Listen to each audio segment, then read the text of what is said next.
Hello friends, ఈ రోజు మనం అభినవ్ మనోహర్ అనే టాలెంటెడ్ క్రికెటర్ గురించి తెలుసుకుందాం. బెంగళూరులో జన్మించిన అభినవ్ కర్ణాటక తరపున డొమెస్టిక్ క్రికెట్ ఆడుతూ తన ప్రతిభనైతే చూపిస్తున్నాడు. తన స్ట్రాంగ్ మిడిల్ ఆర్డర్ బ్యాటింగ్తో అందరినీ ఆకట్టుకుంటున్నాడు. సన్ రైజర్స్ హైదరాబాద్ IPL 2025 వేలంలో అభినవ్ మనోహర్ను 3.2 కోట్లకైతే కొనుగోలు చేసింది. తమ జట్టుకు కీలకమైన మిడిల్ ఆర్డర్ బ్యాట్స్మెన్ను తీసుకొచ్చింది. పవర్ హిట్టింగ్లో నిపుణుడైన అభినవ్ ప్రెజర్ సిచ్యువేషన్లో తన శాంత స్వభావంతో విక్టరీ ఫినిషింగ్ చేయగలడు. గుజరాత్ టైటన్స్ తరపున మంచి ప్రతిభను చూపించిన అభినవ్ ఈసారి SRHలో కొత్త ఆరంభానికి సిద్ధమవుతున్నాడు. అతని ఆటతీరుపై SRH అభిమానులైతే పెద్ద ఆశలు పెట్టుకున్నారు. 2025 టైటిల్ గెలవడంలో అతని పాత్ర కీలకంగా మారవచ్చు. ఇక అతని IPL అరంగేట్రం గురించి గమనిస్తే 2022 IPL మెగా వేలంలో గుజరాత్ టైటన్స్ టీం అతన్ని 2.6 కోట్లకైతే కొనుగోలు చేసింది. తన బ్యాటింగ్ శైలి కారణంగా టీంలో కీలకమైన ఆటగాడిగా నిలిచాడు. 2022 IPL వేలంలో గుజరాత్ టైటన్స్ అతన్ని భారీ మొత్తం వెచ్చించి కొనుగోలు చేయడం అతని ప్రతిభకు నిదర్శనం. తన పవర్ హిట్టింగ్ వల్ల జట్టుకు కీలకమైన మ్యాచ్లైతే గెలిపించాడు. ఇక అతని ఆట శైలి మరియు ప్రత్యేకత గురించి చెప్పాలంటే ఈ అభినవ్ మనోహర్ తక్కువ బంతుల్లో పరుగులు చేయడంలో స్పెషలిస్ట్. ప్రెజర్ సిచ్యువేషన్ లో నమ్మకమైన బ్యాట్స్మెన్. స్పిన్ బౌలర్లపై డామినేట్ చేయడంలో అతనికి మంచి రికార్డ్ అయితే ఉంది. అభినవ్ బ్యాటింగ్ లో పవర్ హిట్టింగ్ లోకల్ మ్యాచ్ల్లోనే మొదలైంది.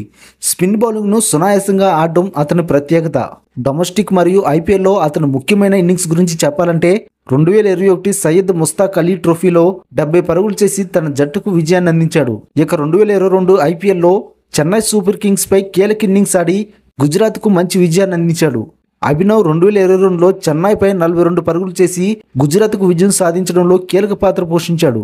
2024లో అభినవ్ మనోహర్ ప్రదర్శన పరిమితంగానే ఉంది. ఆయన గుజరాత్ టైటన్స్ తరపున ఆడుతూ 2 ఇన్నింగ్స్లో 16 బంతులు మాత్రమే ఎదుర్కొన్నాడు.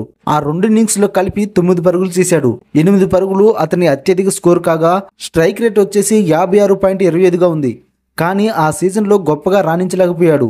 ఇది అతనికి ఒక సవాలుగా ఉన్నప్పటికీ గత సీజన్లో చూపించిన కష్టపాటు, టాలెంట్ ఆధారంగా వచ్చే ఆటలో మెరుగ్గా రాణించే అవకాశం అయితే ఉంది. అతని కెరీర్ను బేస్ చేసుకొని భవిష్యత్తులో ఇతని ఆట గురించి చెప్పాలంటే అభినవ్ లాంటి ఆటగాళ్లు IPLలో పక్కా మ్యాచ్ విన్నర్లు అని చెప్పాలి. రాబోయే సీజన్లో మంచి విజయాలను సాధించి భారత జట్టుకు ఎంపిక అవుతాడని ఆశిద్దాం.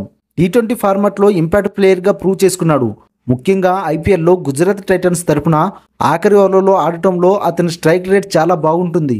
టెంపో మార్చగల సమర్థత ఉన్న ఆటగాడే. అయితే అతని టాలెంట్ను మరింత పరిచయం చేయాలంటే స్థిరమైన అవకాశాలు అవసరం. కనుక భవిష్యత్తులో అతను స్థిరమైన ప్రదర్శన చేస్తే ఇండియా టీంలో స్థానం సంపాదించే అవకాశాలు అయితే ఎక్కువగా ఉన్నాయి. భవిష్యత్తులో ఫినిషర్గా ఎదిగే టాలెంట్ కూడా ఉంది. కానీ అతనికి వచ్చే ఛాన్స్లను క్యాష్ చేసుకోవాలి. ముఖ్యంగా గుర్తుంచుకోవాల్సిన విషయం ఒకటి ఉంది. IPL అనేది ఒక పోటీతత్వం కలిగిన లీగ్ కాబట్టి ఒక ఆటగాడైతే ప్రతి సీజన్లోనూ అద్భుతంగా ఆడాలనే అవసరం అయితే లేదు. అభినవ్ మనోహర్ తన కెరీర్లో మరింత మెరుగుపడే అవకాశం అయితే ఉంది. చూసారు కదా ఫ్రెండ్స్, ఈ వీడియో మీకు నచ్చితే ఒక లైక్ చేయండి. ఇంతవరకు మన ఛానల్ని సబ్స్క్రైబ్ చేసుకోకపోతే ప్లీజ్ సబ్స్క్రైబ్ చేయండి.